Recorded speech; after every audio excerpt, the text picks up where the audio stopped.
Hay una imagen que vuelve, aunque no siempre sepamos de dónde viene. Un hombre mayor, una iglesia pequeña, luz de tarde entrando por los vitrales, está sentado en el mismo banco de siempre, con las manos sobre las rodillas. No está rezando, solo está ahí, como si ese lugar todavía le dijera algo que el resto del mundo ya dejó de decirle. O quizás es otra imagen, una mujer en una fábrica en los años 60, que termina su turno con la certeza de que su trabajo construye algo, que el país avanza, que sus hijos van a estar mejor que ella.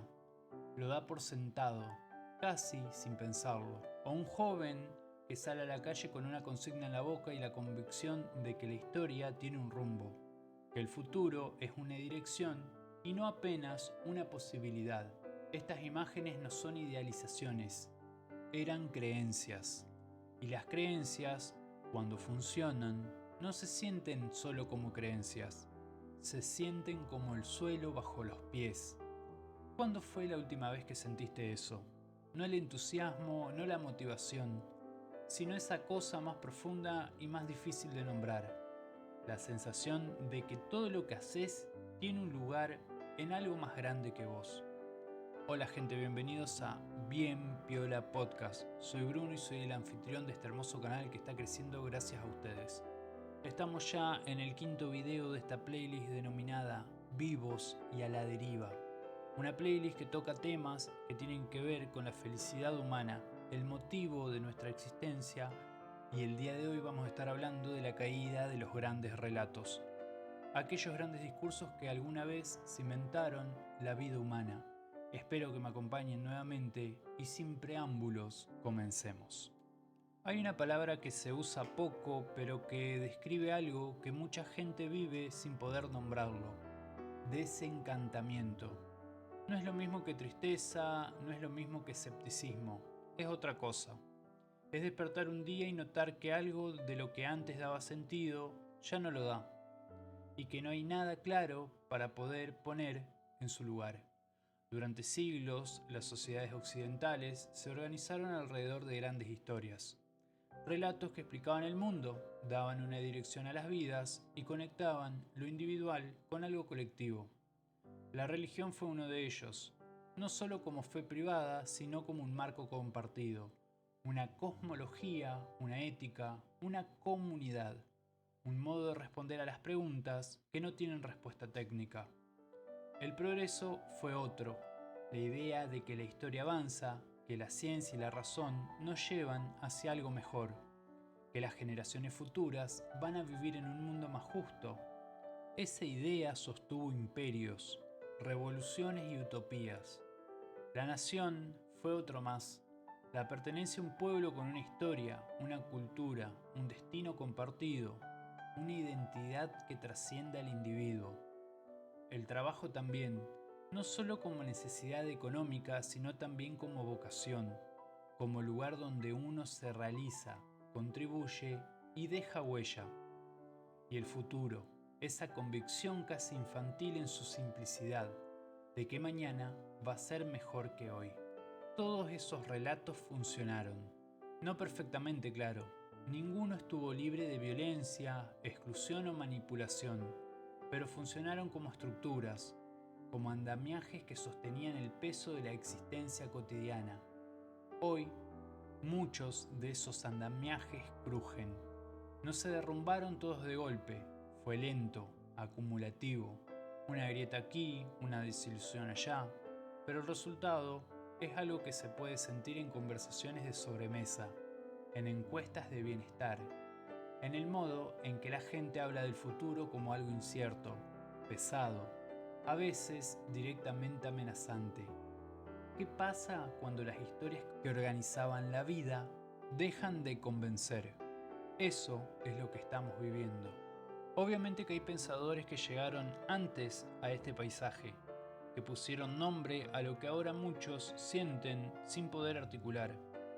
En 1979, el filósofo francés Jean-François Lyotard publicó un libro breve pero preciso.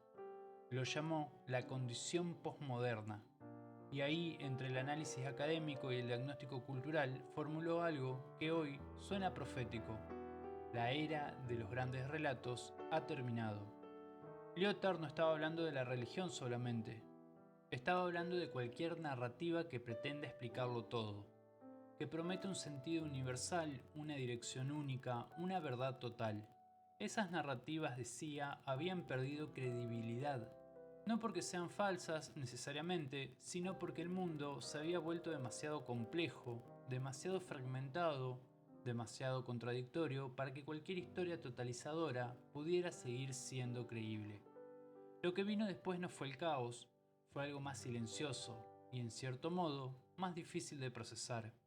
La multiplicación de relatos pequeños, parciales, provisorios, cada uno válido dentro de su contexto, pero ninguno capaz de sostener el peso de todos. El sociólogo polaco Zygmunt Bauman, uno de los pensadores que más hemos citado hasta ahora en esta pequeña playlist denominada Vivos y a la deriva, llegó a una conclusión parecida desde otro ángulo. Lo suyo fue la metáfora de la liquidez. Vivimos, escribió Bauman, en una modernidad líquida, una era en la que nada es sólido por mucho tiempo. Las identidades cambian, los trabajos cambian, las relaciones cambian, los valores cambian. No porque la gente sea inconstante o superficial, sino porque las estructuras mismas que antes daban estabilidad se disolvieron. La solidez, dice Bauman, es incómoda, pero también sostenía. La liquidez da libertad, pero también marea. Y luego está Hannah Arendt, más temprana que Lyotard y Bauman, pero igualmente lúcida. Arendt hablaba de algo que ella llamaba la pérdida de mundo, no del planeta, claro, sino del mundo compartido, ese espacio de experiencias, referencias y significados comunes que permite que los seres humanos se reconozcan como parte de algo colectivo. Cuando ese mundo compartido se fragmenta, escribía Arendt, el individuo queda solo frente a la realidad, y la realidad sin mundo compartido puede volverse, en sus propias palabras, totalmente incomprensible. Tres pensadores, 3 décadas distintas, 3 formas de decir lo mismo. Algo se rompió en la manera en que los seres humanos encontraban sentido colectivo, y no está del todo claro qué viene a ocupar ese lugar. Más libres, sí, o simplemente más solos. Podría pensarse que esto es bueno, y en parte lo es. Si los grandes relatos a veces eran también grandes opresiones, su caída abre espacio, libera, permite que identidades antes silenciadas puedan existir, que narrativas antes aplastadas puedan emerger, que el individuo pueda construir su propia versión de lo que vale la pena vivir. Eso no es poco y sería deshonesto no reconocerlo, pero hay una tensión que aparece cuando uno mira con más detenimiento, porque la libertad de construir el propio sentido tiene un costo que no siempre se menciona, la responsabilidad total sobre ese sentido. Si ya no hay una historia compartida que te ubique en el mundo, si ya no hay un marco colectivo que te diga quién sos y a dónde vas, entonces todo depende de vos, tu identidad, tu propósito, tu lugar en el mundo. Eso es mucho peso. Y hay algo más todavía. El sentido, a diferencia de lo que sugieren algunos discursos contemporáneos, no es solo una construcción individual. El sentido necesita ser reconocido por otros. Necesita un suelo compartido, una comunidad que valide, que comprenda y que acompañe. Sin relato común, cada individuo construye el suyo, y eso no siempre produce individuos más plenos. A veces produce personas que se sienten extrañas, incluso en medio de multitudes. Más conexiones, sí, más opciones, pero menos certeza. Más libertad, pero, muchas veces, menos dirección. Y en este contexto surge una pregunta muy delicada. ¿Puede la violencia ser una pregunta sin respuesta a causa de la falta de los grandes relatos? Hay momentos en que todo lo que dijimos hasta acá deja de ser abstracto. Hace no mucho tiempo, en una localidad del interior argentino, un adolescente entró con una escopeta y disparó contra sus compañeros. No vamos a entrar en detalles del hecho, no porque no importen, sino porque el morbo nunca fue la mejor forma de entender nada. Lo que importa acá es otra pregunta. Una pregunta que este tipo de hechos pone sobre la mesa con una violencia que no se puede ignorar. ¿Cómo llegamos a esto? La respuesta fácil es siempre psicológica. Alguien perturbado, una familia disfuncional, señales que nadie vio. Y puede que todo esto sea cierto, pero en parte. Pero quedarse solo ahí es también una forma de no mirar. Porque este tipo de hechos no ocurren en el vacío, ocurren en sociedades, en comunidades, en escuelas que son el espejo de algo más grande. Y cuando se acumulan, cuando dejan de ser excepciones y empiezan a aparecer síntomas, algo en nosotros tendría que preguntarse qué es lo que reflejan. Argentina tiene su propio antecedente. El 28 de septiembre del 2004, en Carmen de Patagones, un chico de 15 años entró a su aula y abrió fuego. 3 compañeros murieron. 5 resultaron heridos. El caso fue conocido en los medios, irónicamente con el apodo del protagonista, Pan Triste. Ese día, algo que parecía lejano y ajeno, propio de otros países, de otras culturas, se instaló en suelo argentino con una crudeza que descolocó a toda la sociedad. Y no era la primera vez que el mundo veía algo por el estilo. El 20 de abril de 1999, en Columbine, Colorado, 2 jóvenes de 17 y 18 años entraron a su escuela secundaria con armas automáticas y bombas caseras. Mataron a 12 estudiantes y a un profesor. Hirieron a 23 personas más para luego quitarse la vida. El ataque se volvió una referencia cultural, un antes y un después, una imagen que redefinió el miedo colectivo en las escuelas de todo el mundo. Lo que siguió a Columbine fueron años de intentos por entender, investigadores, psicólogos, periodistas, cineastas, todos buscando la causa, todos encontrando una parte, pero ninguno llegó a lograr el todo. Y eso quizás sea lo más honesto que se puede decir. Nunca hay una causa única. Lo que sí se puede decir es esto. Estos actos ocurren en un contexto en el que muchos jóvenes sienten que no tienen un lugar en este sistema, que no son vistos, que el mundo no tiene para ellos un relato en el que quepan, que el futuro no es una promesa sino una amenaza. Esto no es una excusa, no es una justificación, es una descripción de algo que nos debería inquietar a toda la humanidad. Cuando ya no hay relatos que ordenen la vida, tampoco hay marcos claros para entender los propios límites. No como regla, no como determinismo, pero sí como condición de posibilidad de ciertas formas de ruptura externa. El aislamiento tiene consecuencias, la falta de sentido tiene consecuencias, la ruptura del tejido social también tiene consecuencias, no siempre tan visibles, no siempre tan dramáticas, pero consecuencias al fin. ¿Qué pasa cuando el mundo deja de tener coherencia? Albert Camus, otro de los más citados dentro de esta playlist que denominamos Vivos y a la deriva, escribió una vez que solo hay un problema filosófico verdaderamente serio, el suicidio. Y lo que quería decir con eso no era una invitación a la desesperanza, era una pregunta sobre el sentido. ¿Por qué seguir viviendo si el mundo no tiene coherencia? Si las cosas que hago no llevan a ningún lugar que valga la pena. Si el esfuerzo y el mérito no garantizan nada y el sufrimiento no redime nada y la historia no avanza hacia ninguna parte. A esto Camus lo llamó el absurdo. Y no lo plantea como una conclusión nihilista, lo plantea como una condición, como el punto de partida real de la experiencia humana, una vez que se caen los velos. El absurdo no es una idea filosófica, es una experiencia. Y muchas personas hoy la viven sin ese nombre, sin ese marco, sin esa biblioteca. La viven como una angustia difusa, como una sensación de estar haciendo las cosas correctas sin saber para qué, como un cansancio que no se explica solo con el sueño. La diferencia entre Camus y el nihilismo es muy sutil pero crucial. El nihilismo dice no hay nada, Camus dice no hay nada dado, pero algo podemos construir, la rebelión. La solidaridad, la belleza, no como soluciones, sino como formas de vivir a pesar de. Pero construir eso requiere ciertas condiciones, requiere interlocutores, requiere lenguaje compartido, requiere en alguna medida ese mundo común del que hablaba Arendt. Y cuando ese mundo se adelgaza, cuando el tejido se deshilacha, el absurdo deja de ser filosófico y se vuelve clínico o social, o en los casos extremos, muy violento. También cabe preguntarse y si el problema no es que falten respuestas, sino que las que tenemos ya no alcanzan. Cuando ocurre algo como lo de Columbine, aparece una reacción predecible, una búsqueda de explicaciones rápida, urgente, casi desesperada. Los medios proponen sus narrativas, la política propone las suyas, la psicología, la sociología, la filosofía, cada disciplina aporta su pieza del rompecabezas.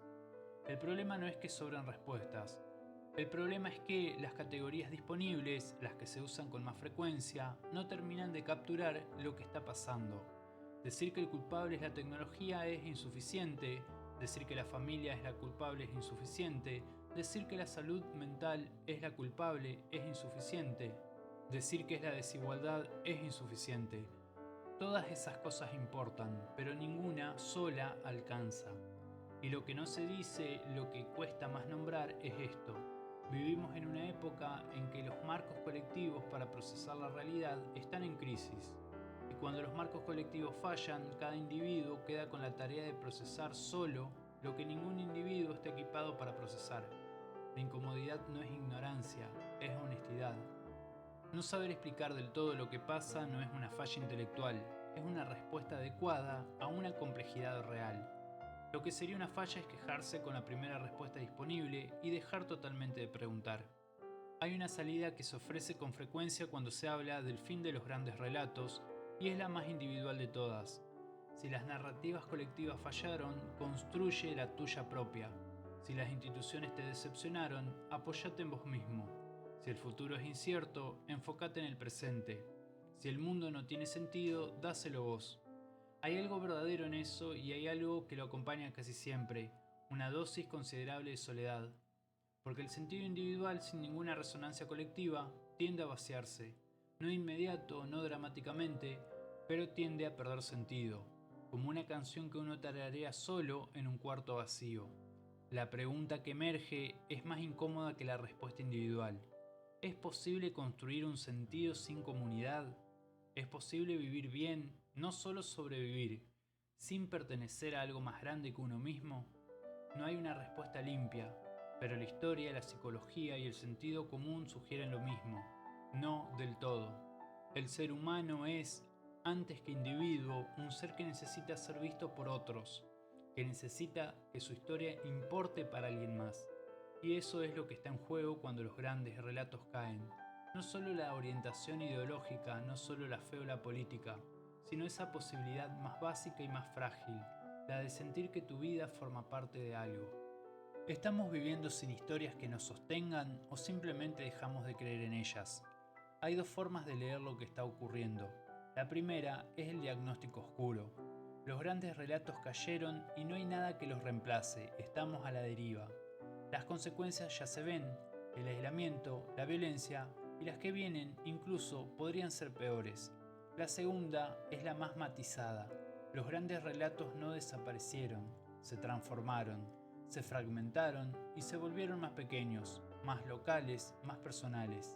Y quizás eso no sea solo una pérdida, quizás sea también una oportunidad de construir formas de pertenencia más honestas, menos impuestas y menos totalitarias. Ninguna de las dos lecturas es completamente falsa y ninguna es completamente reconfortante. Lo que sí parece cierto es esto: la necesidad de un relato no desapareció. La capacidad humana de buscar sentido, de necesitar marcos, de querer ser parte de algo, esa capacidad sigue intacta. Lo que cambió es que los contenedores que la alojaban se rompieron o se vaciaron. Y en ese intervalo, en ese espacio entre el relato que ya no alcanza y el que todavía no existe, es donde muchos de nosotros vivimos. No en la fe plena ni en el nihilismo total, sino en una zona intermedia, incómoda, que no tiene todavía un nombre muy bueno. Este video no es una respuesta a eso, no podría serlo nunca. Pero hay algo que vale la pena no perder de vista, incluso en la incertidumbre. El hecho de que nos hagamos estas preguntas ya es parte de la respuesta, porque las preguntas que no se hacen nunca se responden. ¿Estamos viviendo sin historias que nos sostengan o simplemente dejamos de creer en las que ya teníamos? Y si es lo segundo, ¿qué estamos dispuestos a construir en su lugar? Bueno gente, hasta acá el video del día de hoy. Otro más que se suma a esta playlist que hemos denominado Vivos y a la Deriva, una playlist filosófica que toca temas que tienen que ver con la felicidad humana y nuestro motivo por el cual estamos vivos, de cómo entendemos la sociedad y cómo entendemos esta época también.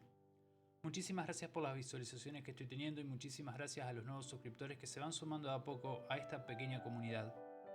Como siempre les digo, espero que me apoyen, que se suscriban, que le den me gusta, que comenten lo que ustedes quieran, que podamos debatir incluso las ideas que presento en el video. Y muchísimas gracias por estar, muchísimas gracias por escuchar. No se olviden de que soy Bruno y soy el anfitrión de Bien Piola Podcast. Nos vemos la próxima.